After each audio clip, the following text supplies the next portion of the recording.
10 ఏళ్ల బీఆర్ఎస్ హయాంలో కృష్ణా గోదావరి నదుల్లో నీటి బాటలను తేల్చలేదన్నారు డిప్యూటీ సీఎం బట్టి విక్రమార్క.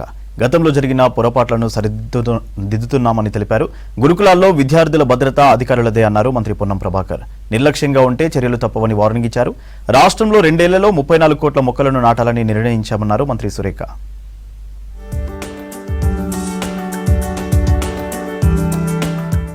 రాష్ట్ర ప్రయోజనాలు కాపాడడమే కాంగ్రెస్ విధానం, భావజాలమన్నారు డిప్యూటీ సీఎం బట్టి విక్రమార్క.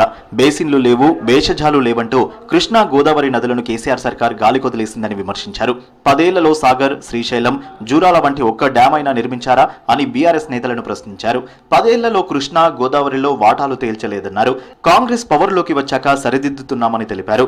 నల్గొండ నాగార్జున సాగర్ లో పవర్ పాయింట్ ప్రజెంటేషన్ ఇచ్చారు. సాగర్ తరహాలో మిగతా ప్రాజెక్టుల్లోనూ రివర్స్ పంపింగ్ పద్ధతి ద్వారా విద్యుత్ ఉత్పత్తి ఆలోచనలు చేస్తున్నట్లు చెప్పారు. 21 లక్షల పైబడి ఆయకట్టుకు నీళ్లు అందిస్తూ 815 మెగావాట్ల పవర్ ఉత్పత్తిని హైడల్ పవర్ ప్రాజెక్ట్ ఉత్పత్తి చేస్తూ ఆ రోజుల్లో కట్టినటువంటి ప్రాజెక్ట్ ఇప్పటికి కూడా అటు పంటలు పండిస్తూ ఇటు వెలుగులు చిక్కుతూ నిజంగా చాలా గొప్ప విషయం. రాష్ట్రంలో పలు గురుకులాల్లో ఫుడ్ పాయిజన్ ఘటనలపై సీరియస్ అయ్యారు మంత్రి పొన్నం. గురుకులాల్లో ఏం జరిగినా అధికారులదే బాధ్యత అన్నారు. పాఠశాలల్లో శుభ్రత పాటించాలని, విద్యార్థులకు ఎప్పటికప్పుడు వైద్య పరీక్షలు నిర్వహించాలన్నారు. రాష్ట్రంలోని 327 బీసీ గురుకులాల ప్రిన్సిపల్, ఆర్సీఓలకు గురుకుల సెక్రటరీ సైదులు, బీసీ సంక్షేమ సెక్రటరీ శ్రీధరులతో మంత్రి పొన్నం జూమ్ సమావేశం నిర్వహించారు. ఆర్సీఓలు విధిగా గురుకులాలు తనిఖీలు చేయాలన్నారు. ప్రిన్సిపల్, టీచర్లు పిల్లలపై ఎప్పటికప్పుడు పర్యవేక్షణ చేయాలన్నారు. ఎవరైనా నిర్లక్ష్యం వహిస్తే కఠిన చర్యలు తప్పవని వార్నింగ్ ఇచ్చారు పొన్నం. మహిళలను కోటీశ్వరులను చేయడమే కాంగ్రెస్ ప్రభుత్వ లక్ష్యమన్నారు మంత్రి సీతక్క. మహిళల పేరుతో ఇందిరమ్మ ఇండ్లు మంజూరు చేస్తున్నామని చెప్పారు. జయశంకర్ భూపాలపల్లి జిల్లా చిట్యాలలో ఇందిరా మహిళా శక్తి సంబరాలు కార్యక్రమంలో మంత్రి సీతక్కతో పాటు ఎమ్మెల్యే గండ్ర సత్యనారాయణ పాల్గొన్నారు. మహిళా సంఘాలలో నూతన సభ్యులను చేర్పించాలని సూచించారు. పలు వ్యాపారాలు చేసి మహిళలు ఆర్థికంగా ఎదగాలన్నారు మంత్రి సీతక్క.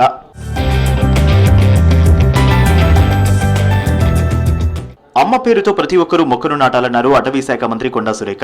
పర్యావరణ పరిరక్షణలో భాగస్వాములు కావాలని పిలుపునిచ్చారు. వరంగల్ జిల్లాలో శంభునిపేట హైస్కూల్లో జరిగిన వన మహోత్సవంలో మొక్కలు నాటారు మంత్రి.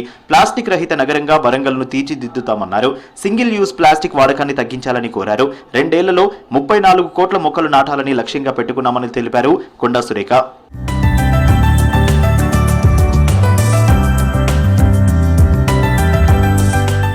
తెలంగాణలో బోనాలు అతిపెద్ద పండుగన్నారు రాష్ట్ర కార్మిక, మైనింగ్ శాఖ మంత్రి వివేక్ వెంకటస్వామి. అన్ని వర్గాలు కలిసి బోనాల వేడుకను జరుపుకుంటారని చెప్పారు.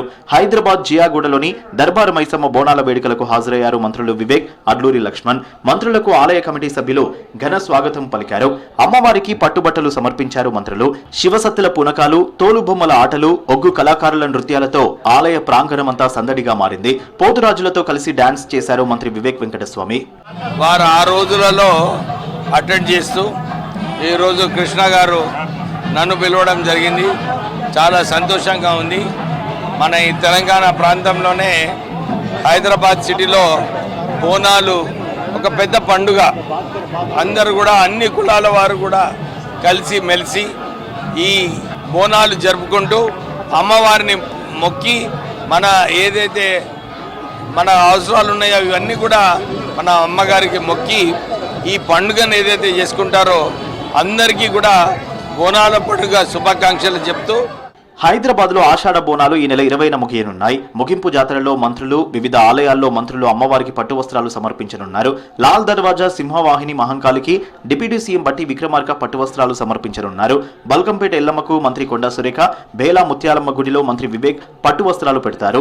అలాగే గోల్కొండ జగదాంబిక మహంకాళికి స్పీకర్ గడ్డం ప్రసాద్, మంత్రులు సురేఖ, పొన్నం ప్రభాకర్ పట్టు వస్త్రాలు సమర్పిస్తారని ప్రకటించారు ఎండోమెంట్ అధికారులు.